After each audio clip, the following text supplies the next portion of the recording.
Hey, Get the Pen family. My name is Janine Folks, and you have just tuned in to Get the Pen, where we have Get the Pen moments. So, I just want to start out by asking, how's everybody doing? How are you doing? We are almost in March. We're at the end of February, going on March of 2025. I know the year started out kind of shaky and there was a lot of anxiety and things like that. And I hope that all of that has begun to settle for you, that you have found a peaceful place, that you are living life, that you are enjoying life as you should. And I am happy to see that a lot of you are just living life, even though there's a lot of chaos and turmoil going on in parts of the world, but you have made your world a peaceful place, a prosperous place, a beautiful, bountiful, blessed place. So there's always going to be challenges, but as much as it lies within you, make your world amazing. Make it peaceful. Do the best you can. Do what you got to do. Take care of your people. Take care of yourself. And that's one of the things I want to stress to you today is keep taking care of yourself. We're still in a new year. The year is young and you have started to make changes. You're starting to feel it. You're feeling more empowered, you're eating better, you're doing better with your money, you've been saving, and you've had leftover money at the end of your pay period when it's about to be payday again. You're like, oh, I still got money.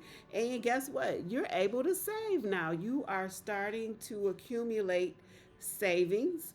You are paying down your debt and you are going to become debt free pretty soon. You've got that mapped out to be debt free, to accumulate some savings, to enjoy life, to enjoy little things. Sometimes the little things mean so much.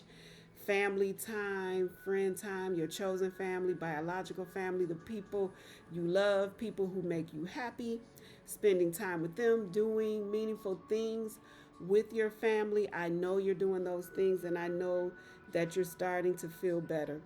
So, I wanted to talk today about work. Work, work, work, work, work. I know work is like a bad word for some people. And when I say work, I don't mean like a 9 to 5 job. That's not the kind of work I'm talking about. I think in this sense, work means effort. Work means the blood, sweat, and tears that we have to put in for what we want, for our success, for our peace, for our healing. These things take work. These are things that can't just be handed to us. These are things we have to work at and in some cases even fight for because these things don't come easy and they cannot be handed to us. There are some things in life that can be handed to you, but then there are things that you have to work for yourself, that you have to fight for yourself, that you have to commit time to for yourself, that you've got to sacrifice for yourself, for your benefit. These things require persistence, they require dedication, and they require focus. If you are going to get out of debt and improve your spending habits, you've got to fight for that. You've got to discipline yourself for that. You've got to stay focused for that. And you can't be thrown off by a sale that you couldn't resist. If you're trying to eat better, you can't fall off every day because you couldn't resist ordering a pizza or eating brownies.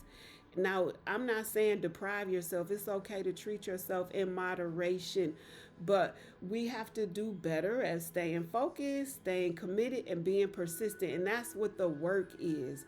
And even thinking better, having better thoughts toward ourselves, thoughts of healing, thoughts of wellness, thoughts of peace, and thoughts of joy. And sometimes we have to fight for that because negative thoughts try to invade our minds, but we have to continue to work at thinking better, even when we're in bad situations, even when we're hurting, even when we're tired and struggling and fighting.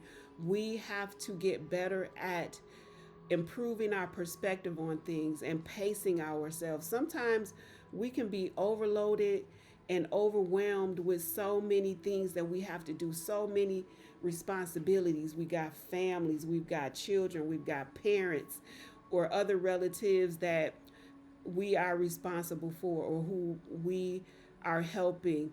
We have a job who have expectations of us. We have the bills that are looking for their money from us every month.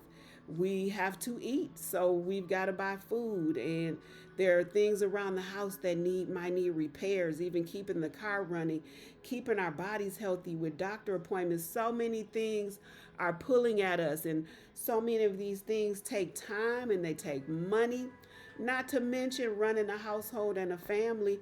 Life can be overwhelming. There can be too much. And don't let me throw in social media beefs that we get emotionally caught up in. Don't let me throw in political arguments. Don't let me throw in religious arguments and all these other things that fight for our attention and our energy. There's so much pulling at us. And in the midst of all of that, we have to work on ourselves. We have to try to make ourselves better so that we can handle all these other responsibilities with a little more ease. So I just wanted to encourage you tonight. You are doing a great job. I see you. I see you trying to do better. I see you managing your money. I see you writing your tasks down in your journal and keeping track of things in your calendar and writing down everything that you need to do and setting the alarm for important dates and appointments. You're getting more organized. You're starting to feel more grounded. You're feeling more positive about things, more hopeful. Things that looked like they would never work out are starting to seem attainable and possible because now you are more focused. And I just want to applaud you for that and encourage you to keep going, keep putting in the work, keep on doing the self care, keep getting your rest, keep eating well, pace yourself. When you're starting to feel overwhelmed, sometimes you do have to pause and pace yourself and remind yourself to take breaks because rest is productive. We do need to rest sometimes, and sometimes you do need to stop for a second so that you can think clearly. Because if you're overwhelmed and exhausted, you can get a little delirious and not make the best decisions. A rested mind, a peaceful mind makes the best decisions. So we have to make sure we're getting adequate rest, that we're eating well, that we are being kind to ourselves, even with our thoughts and with our words. And we are being persistent. We are fighting through the difficulties. And no, it's not always easy, but it's so worth it. It's so worth it to push through. It's so worth it to stick with it. And every now and then, God's going to give you a God wink to remind you that you are on the right track, to remind you that, yes, I see you and I'm with you. I'm going to help you. I'm your source. I'm your supporter, your protector, your provider, your peacemaker. I am your burden carrier, the bridge over troubled waters. I am your helper. I am your God. So stay in the fight. Keep putting in the work, fight for your healing, for yourself, and keep living life, keep loving life, keep being at peace, and keep doing you. Love you. This has been a Get the Pen moment. Take care.